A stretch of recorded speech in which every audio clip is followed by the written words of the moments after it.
A passenger jet bound for Shanghai suddenly catches fire over the Pacific Ocean. In an instant, 257 lives plunge from 6 miles up into the deep sea. But the crash is only the beginning of the nightmare. Sharks circling the sinking wreckage signal that the real danger has only just started. The cause of the crash was almost absurdly simple. Before takeoff, a passenger nicknamed Longmao, Longhair, found his tablet had suddenly died. He pulled out a power bank and used a nearly frayed charging cable to recharge it, getting shocked himself several times in the process. Worried about the faulty cable, he didn't dare keep holding it, so he simply stuffed it into his suitcase. This should have been caught during security screening, but the security staff were busy on their phones and missed the warning on the X-ray screen. The suitcase was loaded onto the plane's cargo hold, and true disaster was about to begin. The plane soon reached cruising altitude over the Pacific. Unaware of the danger ahead, esports player Lisa had wanted to confess her feelings to Sam, but lost her nerve and instead handed him a letter. Sam slipped off to the restroom to read it in private. Meanwhile, a remarried couple suddenly felt a spark between them, but mindful of the husband's daughter nearby, they decided to sneak off to the restroom instead. That's when disaster struck. The faulty wiring in the cargo hold finally burned through the fabric of the suitcase, leaving it riddled with holes, just as the unsuspecting couple were getting intimate. At the same moment, smoke began billowing from the suitcase, and then flames erupted.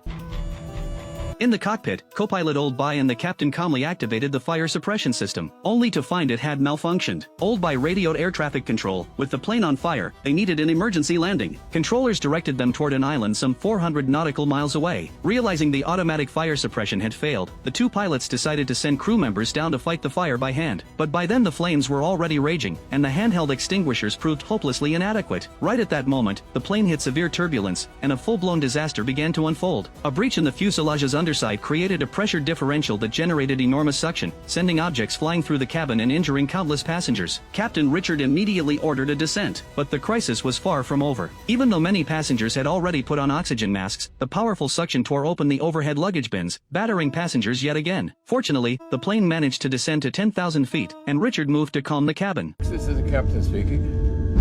We have a fire in the cargo hold. Descended to a safe altitude and diverted to Guam International Airport. Meanwhile, Sam suddenly thought of Lisa and bolted from the restroom, prompting a flight attendant to anxiously order him back into his seat. In the cargo hold, the turbulent airflow through the breach kept slamming cargo against the fuselage until the structure could no longer hold. A chunk of engine debris tore a hole straight through the cabin, and passengers once again found themselves staring death in the face. In the cockpit, the captain discovered the hydraulic system had failed completely, and every instrument reading dropped to zero. With no other option, the crew manually deployed the ram air turbine to bring the instruments back online. Reload the engine. Hit it again.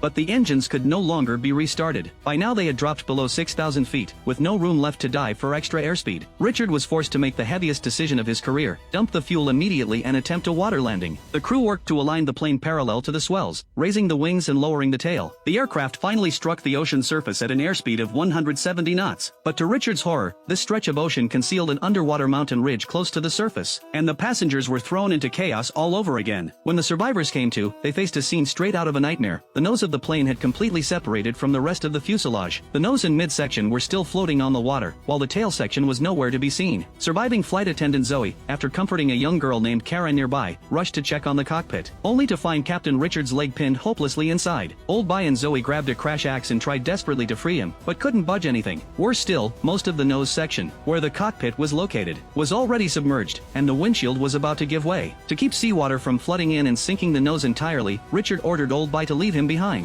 Old Bai had no choice but to comply. As he left, Richard reminded the two of them to head for the midsection immediately and activate the emergency locator transmitter. The moment Old Bai stepped out of the cockpit, he was confronted with sheer carnage. Meanwhile, Richard took out a photo of his wife and child and began softly humming to himself. Just as the windshield finally shattered, Old Bai understood all too well that the nose section was about to sink. If they wanted to save as many passengers as possible, they had to act immediately and reach the midsection to activate the emergency transmitter. Penny, a former champion swimmer, volunteered at once, and for the sake of speed, she even skipped inflating her life vest, diving straight into the water. But Kara, watching nearby, quickly sensed something was wrong. Sir! Penny, already halfway there, mistook the others' frantic gestures for encouragement. Left with no choice, Old Bai hurried to assemble a life vest, fitted Kara with a flotation ring, and the two of them rushed toward Penny. At the same moment, a shark was slowly closing in on her.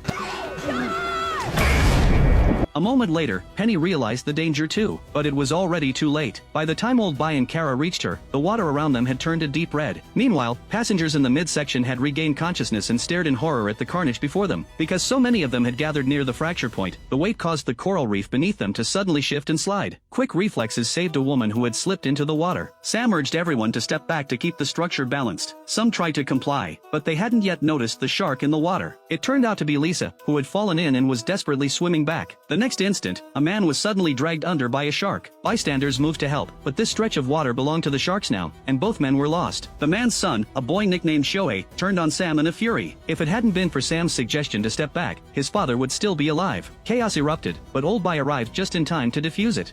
You wanna live? Do you? Long Mao, however, started taunting the others. If it weren't for their junk plane, he wouldn't have ended up like this. Old Bai could only try to calm everyone down. Simply being alive was already a stroke of luck. The plane had originally carried 257 people. Now barely 20-some remained. Under Old Bai's direction, the group deployed the self-inflating life raft, while he made his way toward the underside of the midsection to activate the locator beacon. But just then, Kara began wandering toward the tail section, searching for her father, the same man from the earlier restroom scene. Realizing Kara was in danger, Old Bai handed the locator device to Long Mao standing nearby and rushed to pull her back. But while he was saving her, the unstable wreckage of the cabin suddenly lurched and began sinking fast. In the panic, Long Mao fell into the water and lost the locator device. After everyone finally made it onto the life rafts, Old Bai immediately asked about the locator's whereabouts, and his heart sank when he learned it had been lost in the water. Just then, a plane happened to pass overhead, and everyone shouted and waved for help, but it flew straight on without stopping. Still, Old Bai remained confident they'd been spotted, since the wreckage trail in the area was far too obvious to miss. Now all they could do was wait patiently for rescue. Richard's instincts proved correct. The passing aircraft had already reported their position to the U.S. military on Guam. As a rescue helicopter scrambled to the scene, it also spotted a Chinese deep-sea fishing vessel nearby and immediately called on it to assist with the rescue. Meanwhile, having stared death in the face, Sam finally made up his mind. The moment they were rescued, he would tell Lisa how he felt. Team rules be damned. Young Kara, meanwhile, confided in Old Bai that her father had always told her to look after her stepbrother, and now he was the only family she had left. To comfort her, Old Bai pulled out a photo of his own family. It turned out his son was around the same age as her stepbrother. He reassured her they would surely make it home safely. Just then, the U.S. military helicopter finally arrived, and everyone burst into excitement. The crew aboard immediately dropped flares to mark the survivor's position before preparing to lower a rescuer into the water. But Old Bai and the others were gripped with fear. The waters were teeming with sharks. Sure enough, the moment the rescue diver entered the water, he was attacked by a shark. Realizing something had gone terribly wrong, the survivors scrambled to pull him back up, but he had already been badly injured, and the sharks kept attacking. With the helicopter rescue effort in jeopardy, the Chinese fishing vessel became their last hope. Old Bai fired a flare to mark their position, but the boat hesitated to approach directly due to a reef-strewn area ahead. After studying the situation, Old Bai realized they needed to actively swim toward the boat themselves. Otherwise the current would carry the raft further out into deep water. But when he looked up, he found Kara had vanished. She had slipped into the water amid the chaos of the helicopter rescue and was now clinging desperately to a floating piece of wreckage, which the current was steadily dragging away from the group. Old Bai dove in without hesitation to save her. As everyone watched anxiously from the raft, Help me! I am an American!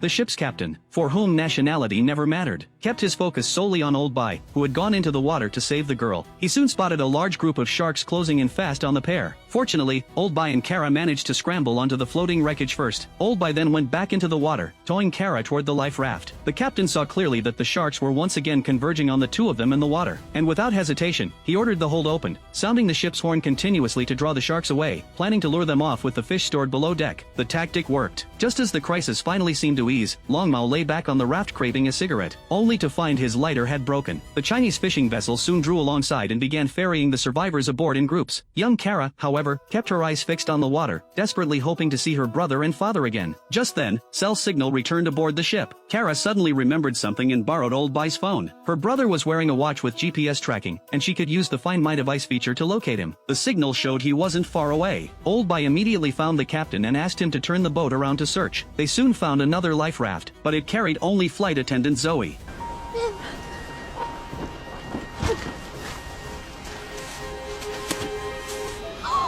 It turned out that Zoe had taken the boy and hidden in the broken-off tail section, where a sealed air pocket had formed, allowing the two of them to survive against the odds. Zoe had then fought her way through the wreckage and the bodies of the deceased to get the boy out safely, and the two of them made it through alive. As for Kara's parents, the restroom had also formed a sealed pocket of air at the time, but in a tragic twist, the two of them, fully conscious, made a fatal mistake of their own. In the film's final scene, Old Boy calls home and lets his family know he's safe.